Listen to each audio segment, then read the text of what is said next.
Usually when we talk about high-stakes situations, there's this, underlying expectation of having total control. Right. I Yeah. mean, it is kind of like being an actor in a play. You step onto the stage, the bright lights hit you, but you feel secure because you have your lines perfectly memorized. Exactly. You know your blocking, you know your cues. Yeah, you have a script, a director, and, months of rehearsal behind you. The variables are managed. But then think about the first day at a new job, Uh, or just walking into a room where you do not know a single soul. mm. Suddenly you are shoved onto that stage with zero rehearsal. Oh, it is completely The terrifying. lights are blinding, the audience is staring at you, and you have absolutely no idea what your lines are supposed to be. Right. It is this incredibly vulnerable, chaotic feeling of free fall.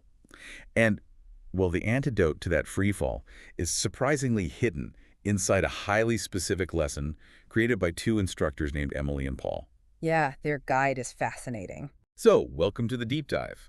Today, our mission is to unpack their practical step-by-step guide titled English for Your First Day at a Job. And ostensibly, this is a lesson designed for non-native English speakers trying to navigate their very first day at a new workplace. Right. On the surface, you would look at this and think, oh, it is just a fundamental language learning tool, Yeah. like a survival guide for vocabulary. But when you strip away the context of language learning and really examine the behavioral scenarios they have laid out, you realize this isn't just about English. Not at all. It is literally a masterclass in universal workplace communication. Yeah, it really is. It's about how anyone, regardless of their fluency or tenure, can bypass that crippling anxiety and project absolute confidence. Just using the most elemental tools available. The genius of their approach lies in its subtraction, I think. Subtraction, yeah. It strips away all the complex corporate jargon, the exhausting pressure to sound, endlessly smart or innovative, and drills down into the fundamental human mechanics of making a connection. Which is exactly why this matters to you. Whether you are starting a new job, learning a new language, or, honestly, just want to understand the invisible mechanics of making a flawless first impression anywhere. Absolutely. The psychological safety it builds is entirely universal. So we are going to extract the exact script for success from their guide today. And we start right at the front door, the sheer act of arrival. A chronological journey, yeah. Emily and Paul emphasize the extreme simplicity of that initial greeting. The receptionist says, "Good morning, how can I help you?" And the learner is given this exact, highly constrained phrase to deploy. Good morning. My name is Alex. Today's my first day. That is it. Just, today's my first day. And then when the manager comes out to greet you, they give a very specific psychological instruction. This party's so good. Instead of saying, "I am very nervous," Yeah. they tell you to say, "I am excited to be here." Even if your heart is pounding out of your chest and your palms are sweating. Okay, let's unpack this. Because providing someone with these pre-planned, rigid little sentences, well, it feels almost restrictive at first glance. Like you are a robot. Exactly, it feels robotic. But when I thought about the cognitive load of a new environment, I realized that using these simple, pre-planned phrases is basically like putting on a verbal uniform. Ooh, a verbal uniform. I love that. Right. If you take that a step further, think about the utility of a uniform. Why do people wear them? Or, why do certain tech founders notoriously wear the exact same black turtleneck every single day? To avoid choosing an outfit. Right. It neutralizes decision fatigue. When you walk into an entirely foreign building, your brain is processing a massive influx of novel data. Your amygdala is on high alert. Where's the bathroom? Who's the boss? Did I swipe my badge correctly? Exactly. So by wearing a verbal uniform for your greetings, you completely remove the neurological tax of figuring out what to say. You do not have to desperately invent a clever, charming greeting on the spot while your brain is, short-circuiting. No, you just deploy the uniform. Today is my first day. And that instantly frees up your mental bandwidth to focus on the nonverbal cues that actually matter. Your posture, your eye contact, and your expression. And that underlying psychology connects perfectly to another vital piece of advice Emily and Paul give right in this first section. Oh, about smiling. Yes. They explicitly instruct the learner to do something very specific. They say, smile first, then speak. Not simultaneously. Smile, then speak. Because they are leaning into a core thesis of their entire guide, which they state so beautifully. People remember kindness more than perfect grammar. Wow. Yeah. If we apply that to professional dynamics broadly, people remember your warmth much more than your wit. When you are in a state of high anxiety, your face automatically defaults to this rigid, tense expression as a defense mechanism. Right. You get that deer in the headlights look. Exactly. So by consciously forcing yourself to smile first, you're actively signaling safety to the other person. But more importantly, you're signaling safety back to your own nervous system. You are essentially hacking your own biology. Precisely. It relies on the facial feedback hypothesis. And that is why reframing your internal emotion from, I am very nervous to, I am excited to be here, is so incredibly effective. Because they feel the same in the body, right? Exactly. Physiologically, anxiety and excitement are nearly identical states of high arousal. You have an elevated heart rate, shallower breathing, butterflies in the stomach. Yeah. By verbally giving it the label of excitement, you aren't lying to your manager. You are choosing the positive cognitive framing of that high energy state. That makes so much sense. It channels the internal panic into enthusiasm and sets a proactive, positive tone for the person receiving you. So you are managing their impression of you, but you are also taking control of your own internal thermostat. Exactly. But, that static moment of arrival is just the beginning. The protective layer of that highly controlled first impression, it just vanishes the second you actually have to move through the space. Oh, yeah. You are released into the wild. Right. You transition from standing at reception to navigating the complex social dynamics of a bustling office, interacting with coworkers without entirely understanding the landscape. You move from a controlled one-on-one interaction into the ecosystem of the broader team, which brings a completely different layer of vulnerability. And once again, Emily and Paul offer these highly disarming phrases for that transition. They do. Like when you meet a coworker in the hallway, they suggest proactively saying, I am new here and I am happy to join the team. Simple and effective. And when you inevitably get turned around, they suggest stopping someone and asking, excuse me, where's my desk? Or could you show me where the meeting room is? Right. Now, I actually have to push back on this a little bit based on how modern corporate culture operates. Oh, go for it. Doesn't actively announcing I am new here to every single person you meet kind of paint a target on your back? Well, in a highly competitive, fast-paced environment, the overwhelming pressure is to act like you have everything figured out from minute one, right? Admitting you do not even know where your own desk is, it feels like you are instantly branding yourself as an inexperienced burden who is just going to slow everyone down. See, what's fascinating here is that our instinct is always to project invulnerability, exactly as you are describing. Because we want to look capable. Right. We have this deeply ingrained belief that competence means never requiring assistance. But the behavioral data shows the exact opposite is true. Really? Yeah. By preemptively stating, I am new here, you aren't branding yourself as a burden at all. You are actively issuing a social permission slip for yourself. A social permission slip. Walk me through how that works in practice. Well, when you project false invulnerability, you set an impossibly high baseline. The moment you stumble, and you will stumble in a new environment, people judge you harshly because you violated the expectation of expertise you set up. That makes sense. You set yourself up to fail. Exactly. But when you lead with, I am new here, you instantly manage their expectations downward. And more importantly, you activate people's natural pro-social mentoring instincts. People do like to help, generally. They do. It is an incredibly disarming move. It subconsciously signals, I am a blank slate, I respect your institutional knowledge, and I am not a threat.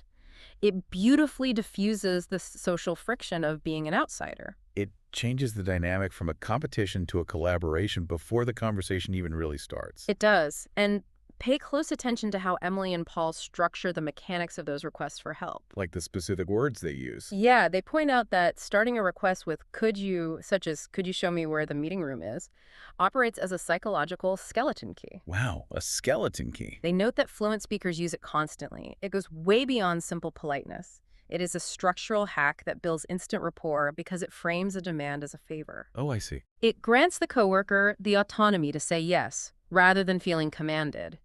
It leans into the Benjamin Franklin effect, where people actually end up liking you more when they do a small favor for you. That is so true. It is such a subtle linguistic shift, but could you show me? Feels remarkably warmer than just asking, where is the meeting room? Exactly. One is a bid for connection and assistance. The other is just extracting geographic data. That is a great way to put it. But eventually, the tour ends. You find your desk, the social pleasantries conclude, and you actually have to execute the work you were hired to do. The real test. Right. And the vulnerability escalates again because now your actual competence is on the line. This is where the true friction occurs, the transition from social navigation to operational execution. According to the source material, this transition into operational clarity is where most people severely sabotage themselves. Oh, absolutely. Usually it's because the manager is rattling off instructions way too fast, or because we are so desperate to maintain that illusion of being smart and capable that we just deploy the infamous smile and nod. Ah, the smile and nod. Yeah, we pretend we understand completely, even when we are totally lost. The smile and nod is a universal defense mechanism, and it is arguably the most dangerous trap in professional communication. To dismantle that trap, Emily and Paul provide another set of what they call magic phrases, specifically engineered for asking questions during task assignment. Right, things like, could you explain that? Could you repeat that? And could you speak more slowly? Yeah. But the part that really struck me was their emphasis on checking understanding. They insist that before you start any task, you summarize it back to the person who gave it to you. Such a crucial step. You say something like, let me make sure I understand. You would like me to finish the quarterly report before 3 o'clock, right? If we connect this to the bigger picture, that specific phrase, let me make sure I understand, completely redefines the power dynamic of a conversation. How so? Well, when we receive instructions, we often feel like passive receptacles, and we fear that asking for clarification exposes our ignorance. But structurally, checking understanding is not a sign of weakness. It is the ultimate, undeniable proof of active listening. Because you cannot summarize something if you are not paying deep attention. Precisely. It demonstrates that you care enough about the final outcome to ensure absolute precision upfront. It replaces the agonizing, silent process of guessing what the boss meant with professional, verifiable confirmation. It is so much safer. It is. You are shifting the dynamic from a one-way dictation to a two-way operational partnership. I mean, it is infinitely better to take 10 seconds to ask a manager to repeat a vital metric than to spend 5 hours executing a task completely wrong because your ego wouldn't let you ask for clarity. Which perfectly mirrors their advice on navigating small talk during breaks. Oh, for A-B quiz. Yes. They include this fascinating little A-B quiz in the lesson. They ask the learner, if a coworker says, "How's your first day going?" Which answer is structurally better? Right. Option A is, "I am fine," or option B, which is, "I am fine, thank you. How about you?" And obviously the answer is B. Obviously. But the reason why is profound. It reveals the underlying mechanics of reciprocity. Yeah, I was thinking about workplace small talk, less like idle chatter and more like a synchronized gear in a larger machine. Okay, I like this analogy. If someone extends a conversational gear toward you by asking, "How are you?" and you just give a flat, "I am fine," you refuse to engage your side of the mechanism. You just stop the gears. The machine stalls out completely. It creates this jarring, awkward silence. You have to keep the operational cadence moving by asking, "How about you?" The synchronized gear metaphor is highly accurate because it highlights that communication is a continuous mechanism, not a series of isolated events. Establishing that reciprocal rhythm during low-stakes small talk builds the exact same conversational pathways you will need later for high-stakes problem-solving. That makes total sense. If you shut down the small talk gear with a one-word answer, people are far less likely to engage with you when complex operational issues arise. But, even with perfectly synchronized gears and flawless clarification phrases, reality always intervenes. It always does. You can master the small talk, you can meticulously confirm your tasks, but the script is eventually going to break. Unpredictable friction is going to occur. And that is when panic usually sets in. Right. A curveball gets thrown your way. Yeah. Like a ringing phone sitting on your new desk when you have no idea who is on the other end or what they want. The ringing phone is a brilliant example of an unscripted live fire exercise. I mean, even for seasoned professionals, an unexpected ring causes a micro spike in cortisol. Here is where it gets really interesting. Because you assume a ringing phone is just a basic administrative task. But Emily and Paul treat it as a critical moment of managing friction. They do. They provide a highly structured, rhythmic script to deploy the second you pick up. You just say, "Good morning, this is Alex speaking." Simple. And if the caller needs someone else, you do not panic or try to solve their problem. You just say, "Can I take a message?" It acts as a cognitive anchor. It gives you a predictable cadence to fall back on when you are suddenly yanked out of your current context. That script prevents the cortisol spike from derailing your professional tone. But then they tackle the ultimate form of friction, Yeah. making a genuine, undeniable mistake. The nightmare scenario for day one. Exactly. And their advice is aggressive in its simplicity. You must immediately own it. You say, "I'm sorry, that was my mistake. I will fix it right away." No excuses. No excuses. And to illustrate the power of this, Emily shares a story from her own life. On her very first day at a new job, she was introduced to a key coworker. And within 2 minutes, she completely forgot the person's name. Oh, man. A scenario that instantly triggers the impulse to hide, deflect, or just fake your way through the rest of the day. The urge to fake it is overwhelming. You just want to call them mate or buddy until you can secretly look them up on the company directory. Exactly. But instead of hiding it, Emily just smiled and politely owned the fumble. She said, "I am sorry. Could you tell me your name again?" And what happened? The result was remarkably anticlimactic. The coworker just smiled back, repeated their name, and moved on. It was a complete non-issue. This raises an important question about our deeply flawed mental models of professionalism. We operate under the delusion that building a stellar reputation requires projecting flawlessness. Right, that we have to be perfect. But Emily and Paul drop a profound conclusion in this section that shatters that myth. They state, honest people earn trust. But it goes deeper than just a moral platitude. How so? Well, it points to a counterintuitive behavioral lie. Trust is not built by maintaining an illusion of perfection. Trust is actually built through the transparency of error recovery. The transparency of error recovery. I like that. Yeah, nobody expects flawless execution from you, especially not in a new environment. What leadership and peers are actually evaluating is your reaction time when the ball inevitably drops. Oh. When you try to hide a mistake, even a tiny one like a forgotten name, you introduce risk, unpredictability, and ego into the team dynamic. You become a liability because people have to guess where your blind spots are. Exactly. But when you offer a simple, polite, immediate correction like, "That was my mistake, I will fix it right away," you instantly neutralize the threat response in others. It just diffuses the bomb. Right. The fumble doesn't ruin your reputation. The fumble provides the required mechanism to prove your accountability.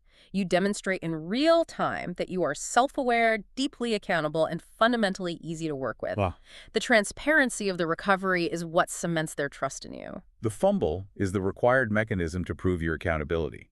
That completely reframes the anxiety of making a mistake. It does. You aren't being graded on your perfection. You are being graded on your resilience and your honesty. And, that realization carries you right to the end of the day. You made it to 5 o'clock. The clock hits 5:00 p.m. You have navigated the maze, and it is time to leave. So what does this all mean for how we close out the experience? Emily and Paul provide the final, essential script for clocking out. The departure is just as critical as the arrival. It sets the baseline for the next morning. You go to your manager and you deploy this incredibly gracious phrase. You say, "Thank you for today, I learned a lot." Nice. And you follow it with the simple, reliable, "See you tomorrow." And as they wrap up their entire guide, Emily and Paul offer this powerful final thought. What do they say?